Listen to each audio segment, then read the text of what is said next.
Friends, இன்னைக்கு நம்ம என்ன பார்க்க போறோம்னா மதிய லஞ்சு தான். பசங்க வீட்டில் இருக்காங்க. பசங்களுக்கு 3 நாள் லீவு. இந்த 3 நாள் லீவை வந்து நான் பயன்படுத்திப்பேன். ஏன்னா பிள்ளைங்களுக்கு பிடிச்ச மாதிரி நான் செஞ்சு கொடுப்பேன் வீட்டில் இருக்கும்பொழுது. இன்னைக்கு அவங்களுக்கு என்ன சமைச்சிருக்கேன்னா நல்லா செஞ்சுருக்காங்க பசங்களுக்கு. ஏன்னா வீட்டில் இருக்காங்களே, அவங்களுக்கு செஞ்சு கொடுத்தா பொறுமையாக சாப்பிடுவாங்க. நாட்டுக்கோழி. அப்புறம் வந்து ரசம். இந்த ரசம் எப்படின்னா, நான் மிளகுலாம் தட்டி போட்டு வைப்பேன். இல்லைன்னா நான் வந்து மிக்சியில் ஜீரகம், மிளகு, அப்புறம் வந்து வரமல்லி, மல்லித்தழை, கருவேப்பிலை, இஞ்சி, பூண்டு, தக்காளி, கொஞ்சோண்டு காஞ்ச மிளகாய், மஞ்சத்தூள்லாம் போட்டு ஒன்றா அரைச்சிட்டு நம்ம நல்லெண்ணெய் விட்டு கடுகு போட்டு இதை தாளிக்கும் போது பசங்க எதுவுமே ஒதுக்காமல் நல்லா சாப்பிடுவாங்க. பாருங்கள், எல்லாமே இதில் இருக்குது. ரொம்ப தலைக்கு, முடிக்கு நல்லது, உடம்புக்கும் நல்லது, எல்லாத்துக்குமே நல்லதுங்க. இந்த ரசம் சூப்பரான ரசம், அரைச்சி விட்ட ரசம் இது. அப்புறம் இப்போ சாதம் கொஞ்சம் வச்சுக்குவோம்.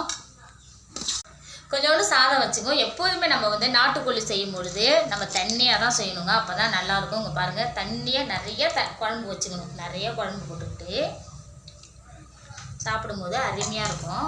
கொஞ்சம் கூட சிக்கன் வச்சுக்கோம்.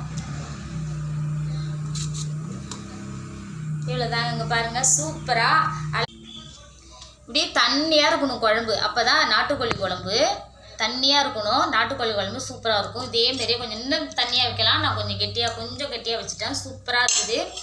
இவ்வளோ தாங்க மதிய லஞ்சு எங்களுக்கு. இவ்வளோ தான். பசங்க வீட்டில் இருக்கும்போது நம்ம அம்மாவுக்கெல்லாம் என்ன செய்யணும், அந்த வாய்ப்பை பயன்படுத்திக்கணும். பாவம் ஸ்கூல் போகும்போது சாப்பிட முடியாதுல்ல, நம்ம அவசரம்னு கொடுத்துவோம். வீட்டில் இருக்கும்போது நம்ம நல்ல மாதிரியாக அவங்களுக்கு கொடுக்கும்போது அவங்க நல்லா சாப்பிடுவாங்க. இந்த வீடியோ பிடிச்சிருந்தா லைக் பண்ணுங்கள், ஷேர் பண்ணுங்கள். பாய்.